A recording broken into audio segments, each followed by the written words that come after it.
I'm absolutely delighted to have Michael Gerber, the guru, the god of small business with me, Mr. E-Myth. Michael, it's delightful to see you again. Thank you, it's a delight. Thank you for coming. Now look, I met you the first time a few years ago, I think about 5 years ago. And I haven't forgotten. That's very good. Do I owe you money? No. Okay. What's been happening in the world of E-Myth? What are you up to these days? Well, the world of E-Myth keeps on changing and staying the same. We're actively involved, as I even spoke to you about the last time, in what we call the Dreaming Room. And I launched my first Dreaming Room in December of 2005. We celebrated our 5th anniversary this past December 2010 by leading my very last Dreaming Room. Just explain, if you would, for the viewers, what is a Dreaming Room? In a nutshell, how does it work? Well, a Dreaming Room is where you go when you want to get unstuck.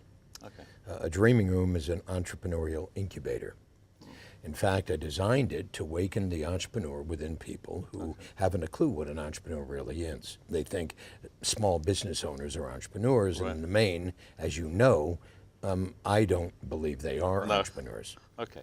Yeah. So why have you actually ceased the Dreaming Room then, or you've ceased your activity? Oh, within well, it? I did what I set out to do. Oh, I created a replicable, transformational experience that I'm now taking out to the world. We're now in 18 countries with the Dreaming Room, all in 4 months. That's brilliant. We have Dreaming Room facilitators in Sweden, in Denmark, in South Africa, in Colombia, in Mexico, in Japan, in Canada, Eastern and Western. I haven't heard Australia yet. In Australia, and now in New Zealand.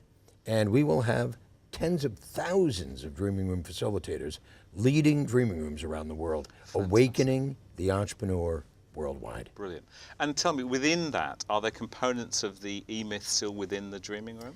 Well, there are components of the E-Myth in everything. The E-Myth, in my mind, is a point of view. It's a paradigm. And essentially, what I say in the E-Myth is that you have to go to work on your company, not in your company.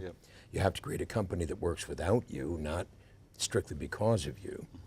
And obviously, the Dreaming Room is where the entrepreneur is awakened, inspired, comes to realize what an entrepreneur really is and what an entrepreneur does. So are you saying that within the E-Myth, we've got entrepreneur, manager, technician, right? The three main categories. Well, I say that in you and in me and in every one of us, there's an entrepreneur, a manager, and a technician. So is it the entrepreneur that is the person that needs awakening the most?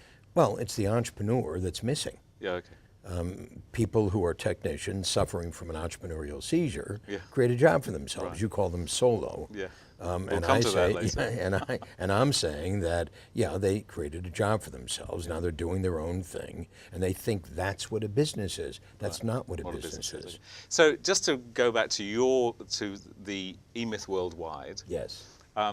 Pretty big business from one book, which is fundamentally what you've done. You've built the whole of your business from a single book. Well, I want to reverse that. Okay. Because actually I built a business first. The book was a product of the business. Oh, okay. The business wasn't a product of the book. So all of these guys who want to go out and write the book to create a business have got it backwards. Okay. We built a business that essentially wrote the book.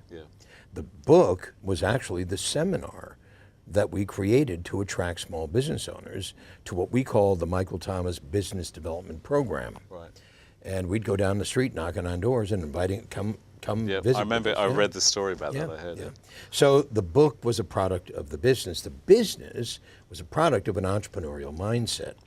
I didn't set out to be the world's coach. I didn't set out to be a consultant. I wasn't interested. I wanted to create a transformation. And that's what we did. You've succeeded in doing it.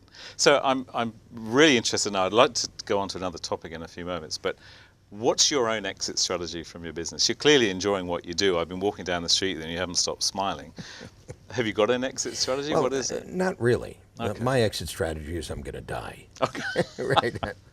So you're a soloist at come heart. on. We're going to die. Yeah. But before I die, God willing, I will have done what I set out to do.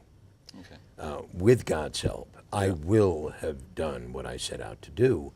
And what I set out to do was truly to transform the state of small business worldwide. And do you have a kind of a measure of that? Do you have a number you're aiming for? Oh, I absolutely Everyone. have a measure of that. Okay. Everyone on the face of this earth. Okay. 6.7 billion plus people who awaken the entrepreneur within and suddenly understand there's more to life than being a consumer. There's more to life than working for a living. There's more to life than all the things we end up doing because we don't really know why we're here. And I'm saying we're born to create. And that's what entrepreneurs do. Fantastic. Look, we're going to take a break there. I'm loving it as I knew I would, and I'm sure our viewers are too. Michael, thank you very much. Thank you.